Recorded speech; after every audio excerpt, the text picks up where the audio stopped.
forget, you can hear the full-length, longer version wherever you get your podcasts. Never heard that one before. Yeah. Hey, welcome. That's the kind of spontaneous humour you can expect when you're talking to Marcus Brigstocke, because that is who we, and it is we, it's not just me, it's you, the listener.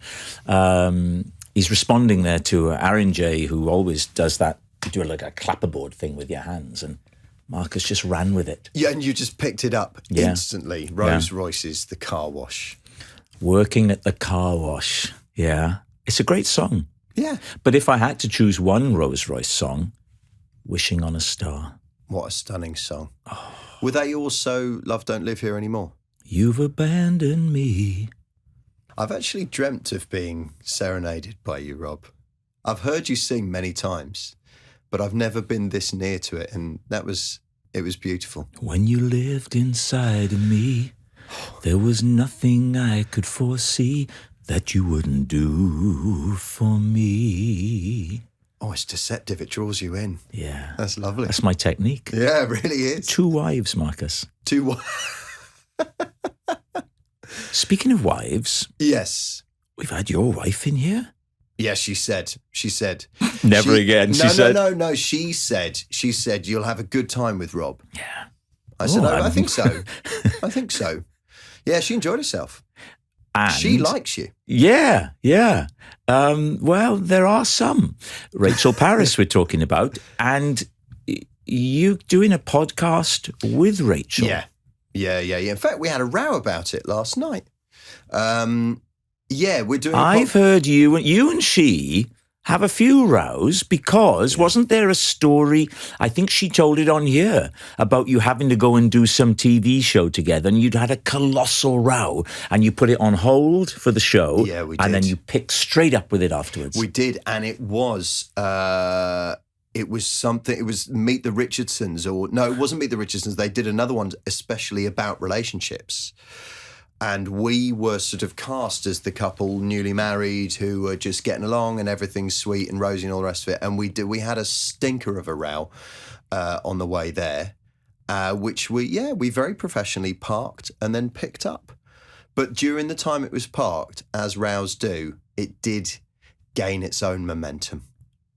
We had time to think about things. And Are you a get it out in the opener or a festerer? I am a festerer, but Rachel's the best. She's really good at opening the door to the conversation that needs to be had. And once she's done that, then I find it easy enough to deal with it then. And we're civil about it. There's no yelling or any unpleasantness. It's sort of passive and slow and deliberate and painful. Awful. But it's quite tough doing a podcast together because it's not like the content of the podcast is great. We love it. But, the to and fro of a conversation that's being recorded is different from how we are the rest of the time. I'm making it sound drab and to be avoided, to be honest. It's called How Was It For You? Yeah, tense. Does it? I imagine because when you're having a podcast, you have to, as natural as you try to make it be and as real as you try to make it be, there is a degree of artifice and there is a degree of we're putting on a show, we're trying to entertain you. Does that help the marriage, hinder the marriage, or C, none of the above? It's A and B. It helps the marriage in that we're both tarts, really. I mean, we both really love performing. Yeah, and you've got to make an effort for each other. And you've got exactly. to, there's a degree of flirtation in the back and the fore. 100%. And there is now, Marcus. Ever since Rolls Royce, there's a lot. I find Rachel very funny. It's fun making stuff together. And we did tons during lockdown. We were kind of the lucky ones in that we had each other to play off. So we did loads of online shows, which all our other comedian friends were just sort of cold at the very thought. I had a mate who did a corporate, and the MD of the event he was doing his stand-up at muted him during his set and leant into his microphone and went, I think that's enough of that. Oh, whilst he was still in shot. Yeah. I'll tell you the name afterwards. It wouldn't be discreet to broadcast it. No, it wouldn't be. But, I know, shocking. We've talked about corporates a fair bit on this with different comics. It's brutal, but lucrative. Can be, yeah. Oh, right. So I always remember I once got into a conversation with, here we go, Ronnie Corbett and Barry Humphries at a party, and it was an eye-opener because they were talking about corporates. These are two people that I had on pedestals. Yeah. Who, in my mind, could never fail at anything. Sure, yeah. And I remember Barry saying about, he said, I did one once for so-and-so as Edna, but they didn't want her, and he just died on his arse. And Ron said, oh, well, I did one once at the Grosvenor House, he said, and, I finished, came off, and the managing director came over and said, you've still got another 4 minutes to do, get back on. No. I mean, who would have the gall to say that to Ronnie Corbett? I was lucky enough to meet Barry Humphries only one time, but I interviewed him and we had lunch together beforehand, and it was horrific. Why? Really tense. He was very dismissive of me and very sort of a lot of side eye, and I asked him a few questions and tried to indicate that not that I was sort of in awe, but which I was, but that I was glad to be there. And he just kept dismissing. And I thought, oh, God, this is going to be horrendous. We were going to be on stage for an hour and a half. And then about 20 minutes before, backstage, I started talking to him about musicals, which he knows inside and out. And he lit up. And then more and more about theatre, and he lit up. And I don't know, I mean, look, he's Barry Humphries. He certainly doesn't owe me anything. And he's done it, or had done it for so many years. Maybe he's just simply needed to save his thing. But he told me a story on stage. Forgive me if you've heard it before. But he was an incredible bibliophile and had the most huge, vast collection of first edition books. And he'd read a book by a former SS officer who'd done time after the Nuremberg trials and written a book about his time. And he'd found it fascinating, mentioned it to the publisher. And this guy was still alive and asked if he could meet him. So Barry thought, well, it's too interesting not to. Went along and met the guy. And he said to him, I have to tell you, Mr. Humphries, there's a reason that I have asked you to come here, I have written another book and I want your help with it. I know that people will never forgive what we did during the war, but I do want them to know how much fun we were having. and so I have written a book. It's called The Humor of the Reich. And I want you to help me find an English language publisher. Barry's sort of going, well, I imagine it might be quite difficult, but I'll certainly try. And so it went on, and off he went. And, an interesting meeting for him. Anyway, a couple of weeks later, this old guy dies. And Barry, having exquisite manners, phoned his widow to say, thank you for lunch. And I was so sorry to hear about hair Goebbels or whatever the hell he was called. And she said, oh, it meant so much to him that you came for that lunch. He was a very big fan of you. And he said after you left, he said, that Barry Humphries, he's really quite something special. The Führer would have loved him. I was doubled over at the idea of Barry Humphries going out on a tour called The Führer Would Have Loved Him. And he did actually, pleasingly, he did go and do a kind of anecdotes tour. The last right part at the of his end, life, which I also yeah. saw. And I first saw him when I was a student in Bristol. And I went to the Hippodrome on my own and saw him do Les Patterson and Sandy and Dame Edna. And I couldn't believe what I was seeing. Yeah. Staggering. Yeah, he was like, he was the best. Yeah. Your own stand-up show, the next time you are going to be touring is not this year in which we find ourselves, 2024. It is next year, 2025. 25. It's Rachel's year this year. She tours this. Is that how it works? Yeah. One in, one out. Yeah. And we've got to do it like that. It's too hard otherwise. Well, you could argue that you get it. What do you like with children now? Are they're all grown up? I've got a 21-year-old son, a 19-year-old daughter, and Rachel and I have a 2-year-old. Sweet Lord. That is correct. Shall I call you Rod Stewart? His name is Billy Banana Bread Chris Whitty Lockdown Brigstocke. because I want him to know not just what his name is, but why he's here. So with Billy, and actually it's a thing because I'm 51 now, and I'm really enjoying being a dad again. It's different. I feel less afraid of it all, and I'm quite consciously taking more time just to be with Billy. Yeah. So Rachel's touring Poise this year, and then I'm doing a show next year, probably called What a Man. Right. That's the idea. So I want to look at what it is to be a man.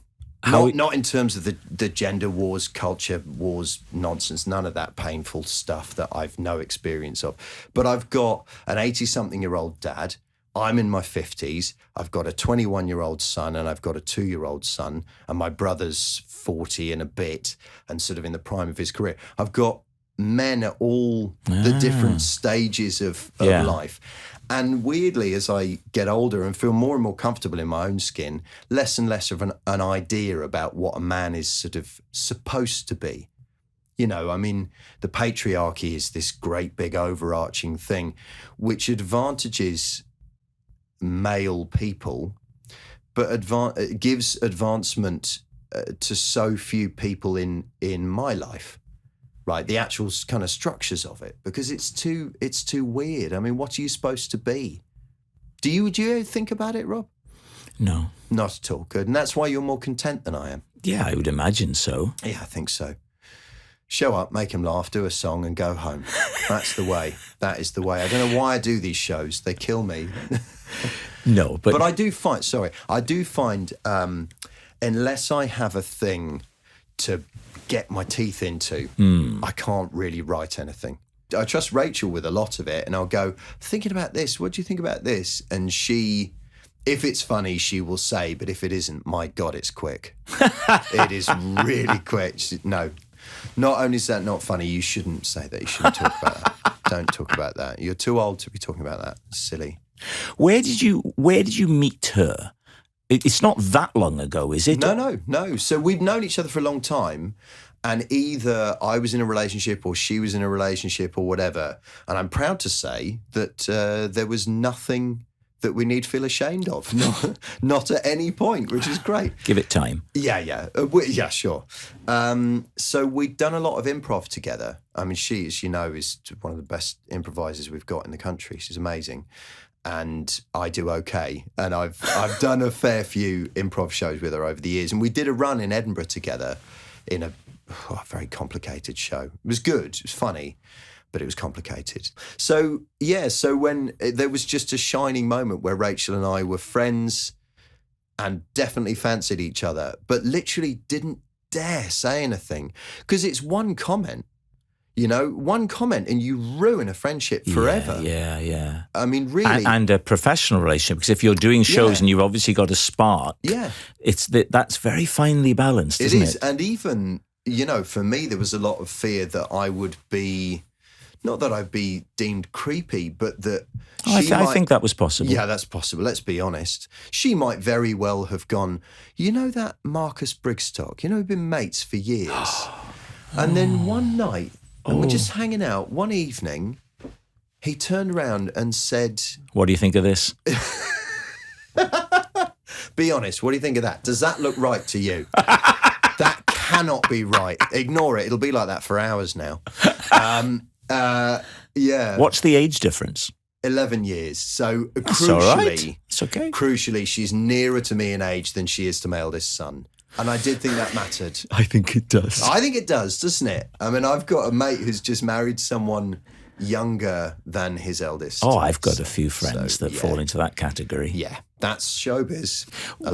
So you're there thinking, oh, I don't want to do the wrong thing. So what was the thing? Who eventually did say something? So I did say something. So it was New Year's Eve 7 years ago.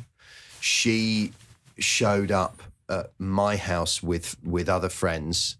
And I mean, Rob, I was not subtle, and I'm not good at this stuff. I'm not good at this. She told me before she'd been watching Outlander, the Scottish drama, and the men in kilts had more than turned her head. So I wore a kilt. I put a kilt on, which I thought sent a clear message that could be deemed funny, Yeah. She's like, and he wore a kilt, which was funny. That was funny and kind of cute. But if nothing happened, it, So when she arrived, did you go, hey, look, I'm wearing the kilt. Remember that thing you were saying? Yeah. Right. Pretty much. And what was her reaction? Oh, okay. It was that. Yeah. Oh. And then we sat on the sofa and everyone left one by one. People left. And our dear, dear friend who had arrived, I think, just after Rachel, was very close to both of us and was the only person who knew we both fancied each other and had said nothing. Oh. He was supposed to be the conduit. He was there as well until about 3:30 in the morning. And then he went, Rachel, I'm probably going to make a move. Do you want to hop in with me? And she said, no, I'm going to stay here, Paul. And he went, oh, okay, cool. Oh, well, I'll stay as well then. And then she went, and this is when I started to feel really hopeful. She went, no, you go. I'm fine. And we were fairly close to each other on the sofa, and it got to 5 a.m. She'd ordered an Uber, and it was, you know, on the app, you can see it's coming. And she stood up, she put a coat on, and I stood in front of her, and I've rarely been this nervous. And I just thought, you've got to just do it as a very direct question. I just looked her straight in the eye and I said, would it be okay if I kissed you? And that was it. And the biggest smile ever. And she went, yes. You still had to pay for the Uber, though, I suppose. Still had to cover the Uber. That's a shame. She got in that Uber. Oh, she got in the Uber? I kissed her and then she got in the Uber. And 5 o'clock in the morning? Yeah. And then we saw each other on the 2nd of January and got engaged a few months after that. A few months after that? It was exactly a year after. It was Christmas Day, just less than a year. Yeah. Oh, that's lovely. Yeah, and we make each other very It's like happy. a very slow-paced Richard Curtis film. It is. It is. It's definitely got that quality of painful awkwardness that Four Weddings had with Hugh Grant and Yeah.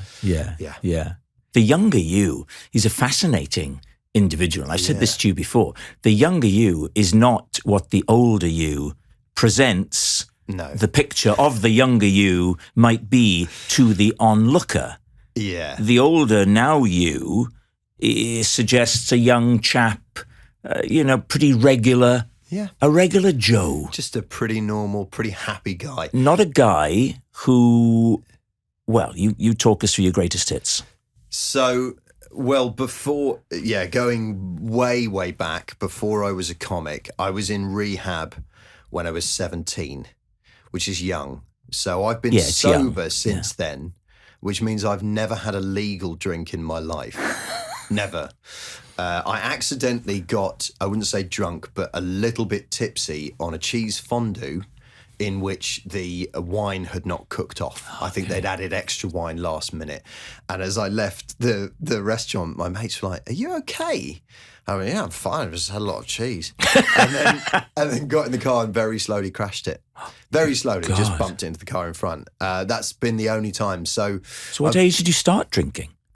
I started drinking when I was 11, 12, but obviously access was severely limited at that age. So it wasn't like, I didn't sort of find booze and then I was drunk all the time. But when I had the opportunity, even at that age, I would always take it. I would always seek to alter my state out of where I was. And so by the time I was sort of 13, 14, I could get booze. I knew how. And so then I was drunk a lot. What were your parents making of this? Well, we had a bad relationship at that time. They, I've a brother who's 8 years younger, who quite rightly was taking up, some of their time. And I have an older sister, and they were at the sort of peak of their career. They never lost interest in me. They never gave up on me. They'd always try to get me help. But a lot of their interventions, as you might expect, I was not ready to receive, and some of them were wrong. They didn't mean to get it wrong, but they got it wrong.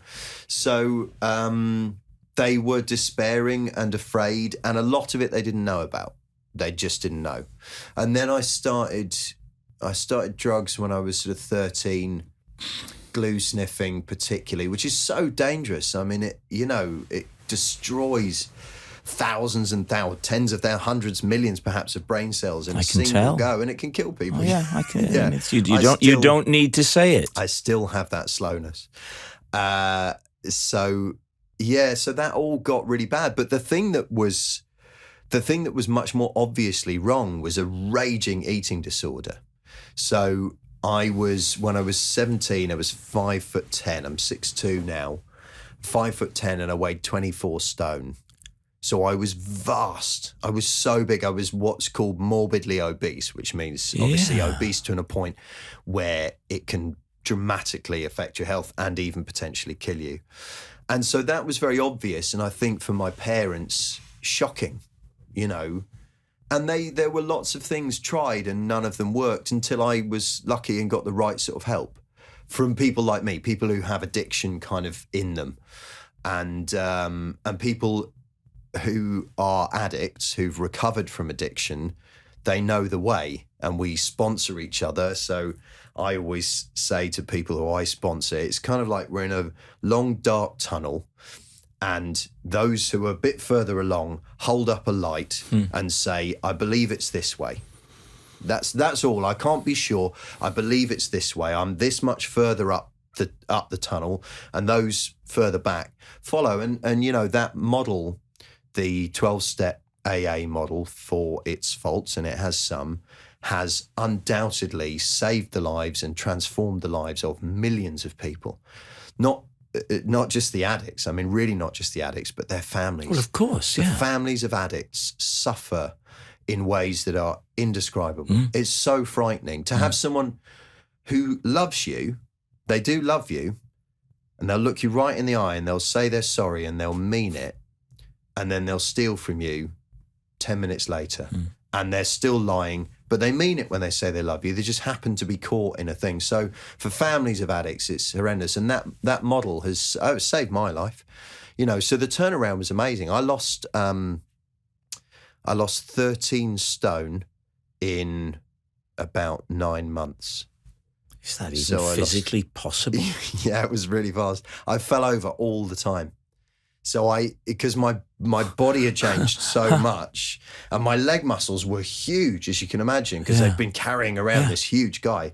And so there wasn't enough blood in my body. So I'd run up flights of stairs because I could, and my leg muscles would take most of the blood in my body, and then I'd go and just pass out. And people would come up and go, God, are you all right? And I go, yeah, I'm 11 stone, and my body was this, and I was 19, right, by this time. This by the is time so it had young. Come round, yeah. So young. So my body was this brand You're still new thing. Developing. You're still Exactly. Your body is still growing. Your mind is still growing. Yeah, and I really, it was like being tied to something for all that time before, and then it was just gone, and then there I was, and so I started dancing. Literally physically dancing. I went out and I just went dancing night after night after night because it felt so good. And I was the only person in these clubs, well, me and my friend James, he had a heart condition, so he didn't take drugs and I didn't take drugs, but we were the only ones.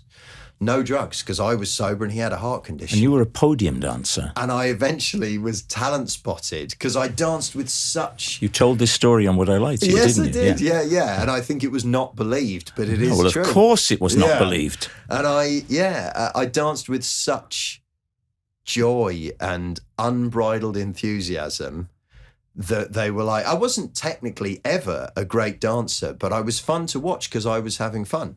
That's the same as all performance, right? If you're enjoying yourself, you're a delight to watch. So you're a podium dancer. Also, and if you don't know this, you won't be expecting this, you worked in an oil rig.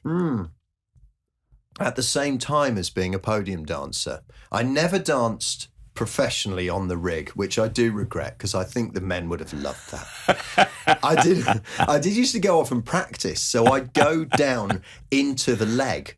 Right, I'd open a hatch and I'd go down into the leg on the. You can go inside the legs, can you? You can go to each leg on an oil rig is a series of sealed compartments, right, so that you can raise or lower the rig in the sea, and so the acoustics were, I mean, Rob, singing in there would just be heavenly. Just the very alone. best of Rolls Royce live from the North Sea oil rig. Exactly. You would say alone. You would sound like a full Welsh male voice choir, Right. just on your own.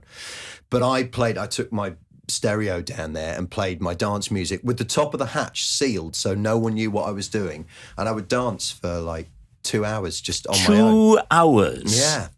I loved it. That music just, Okay, so let's just remind people then, if they can't get enough of that whole Brigstocke,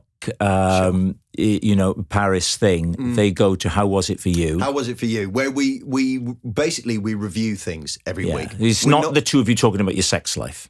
It's not Right, sex. okay. Because It's the title usually- might lead you to think that. Well, that's what we're going for. All right, okay. and Because we're- you think that will attract people.